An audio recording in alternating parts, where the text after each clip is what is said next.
চিংড়ি মাছের অসাধারণ স্বাদের একটি রেসিপি যা গ্রাম বাংলায় ভীষণ জনপ্রিয়। এটাই আজকে আপনাদের সাথে শেয়ার করব। চিংড়ি মাছ এভাবে রান্না করে যে একবার খাবে সেই কখনো এর টেস্ট ভুলবে না। এটি এতটাই টেস্টি। চলে যাচ্ছি রান্নায়। চিংড়ি মাছের এই রান্নাটা করতে প্রথমে যেটা লাগবে সেটা হচ্ছে এই কলার মোচা। ঢাকায় সকালবেলায় কাঁচা বাজারে এই কলার মোচা কিনতে পাওয়া যায়, আর গ্রামে কলার মোচা অ্যাভেলেবেল পাওয়া যায়। কলার মোচাটা কিভাবে কাটতে হয় এটা প্রথমে একটু দেখিয়ে দিচ্ছি। মোচার উপরের পাটটা খুললে ভেতরে কিছু ফুলের মতো দেখতে পাওয়া যায়। এই ফুলগুলোকেই খাওয়া হয়। এই মোচা থেকে ফুলগুলোকে আলাদা করে নিচ্ছি। মোচা থেকে সবগুলো ফুল এভাবে আলাদা করে নিয়েছি। এই প্রত্যেকটা ফুলের ভেতরে একটা শক্ত রেণু থাকে, এই যে এরকম। ভেতরে এই শক্ত অংশটাকে ফেলে দিচ্ছি। আমি আরেকটা ফুল দেখাচ্ছি। এই যে ফুলের ভেতরে একটা শক্ত অংশ আছে, এটাকে বের করে ফেলে দিচ্ছি। এই সবগুলো ফুল থেকেই এই যে ভেতরে যে এই অংশটা আছে এটাকে ফেলে দিচ্ছি। এই শুধু ফুলগুলোকে নিয়েছি, এগুলোকে রান্না করব। কয়েকটা ফুল একসাথে এভাবে নিয়ে ছুরি দিয়ে কেটে নিচ্ছি। যতটা সম্ভব ফুলগুলোকে এভাবে ছোট ছোট করে কেটে নিচ্ছি।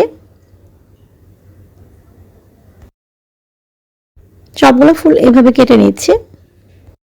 চুলায় একটি পাত্রে পানি ফুটিয়ে নিয়েছি। এর ভেতরে এই ছোট ছোট করে কাটা মোচাগুলোকে দিয়ে দিচ্ছি। এই মোচাগুলোকে আগে ধুয়ে নেইনি, পরে ধুবো।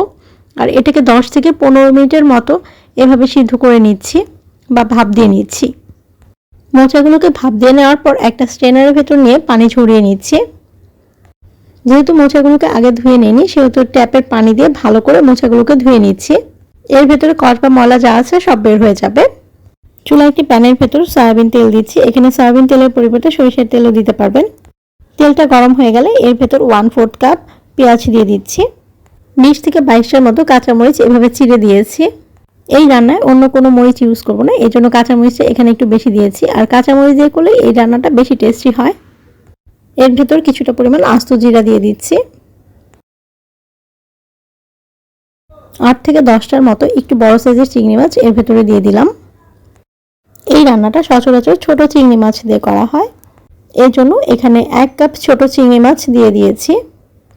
চিংড়ি মাছগুলোকে আগে থেকে ধুয়ে পরিষ্কার করে রেখেছিলাম।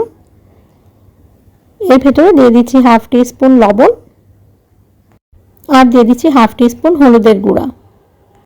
এরপর পেঁয়াজ আর চিংড়ি কিছুক্ষণ সময় নিয়ে ভেজে নিব। চিংড়ি মাছ আর পেঁয়াজটাকে একটু লাল করে ভেজে নিব। চিংড়ি মাছ আর পেঁয়াজ যখন এরকম লাল কালার হয়েছে এর ভেতরে 1/2 টিস্পুন রসুন বাটা আর 1/2 টিস্পুন আদা বাটা দিয়ে দিচ্ছি। আদা রসুনটাকে তারপর এর ভেতরে দিয়ে একটু ভেজে নিচ্ছি, যাতে করে আদা রসুনের কোনো কাঁচা স্মেল না থাকে।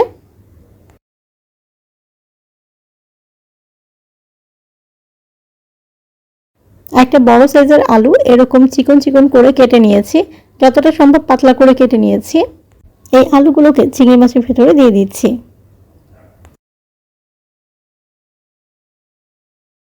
যে কলার মোচাগুলোকে ভালোভাবে ধুয়ে ভাপ দিয়ে রেখেছিলাম ওই কলার মোচাগুলোকে এর উপর দিয়ে দিচ্ছি। এরপর সবকিছু একসাথে মিক্স করে নিচ্ছি।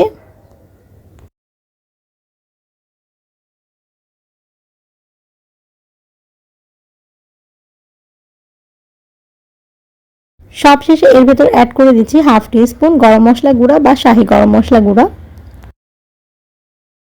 সবকিছু একসাথে এভাবে মিক্সড করে আধা ঘন্টার মতো সময় নিয়ে এটাকে ভেজে নিচ্ছি। ভাজতে ভাজতে যখন কালারটা এরকম হয়েছে তখন বুঝতে হবে যে এই মোচার চিংড়িটা হয়ে গেছে। চুলা থেকে নামিয়ে এটাকে সার্ভ করছি। এর জন্য প্রথমে একটা বাটির ভেতরে 3টা বড় সাইজের চিংড়ি এভাবে বসিয়ে দিয়েছি। এরপর এই চিংড়ি মাছের উপরে মোচার চিংড়ি ভাজিটা দিয়ে দিচ্ছি।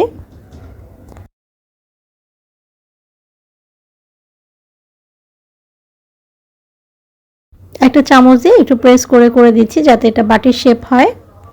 মোচার চিংড়িটা গরম থাকা অবস্থাতে এটা করেছি। সার্ভ করার জন্য একটা প্লেট নিয়েছি। এই প্লেটের উপর রেখে বাটিটাকে উল্টে দিচ্ছি।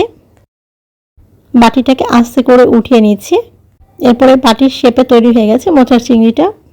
কলার মোচার উপরে যে অংশটা ছিল ওটাকে ধুয়ে তারপর এর উপরে আমি ভাতটা সার্ভ করেছি।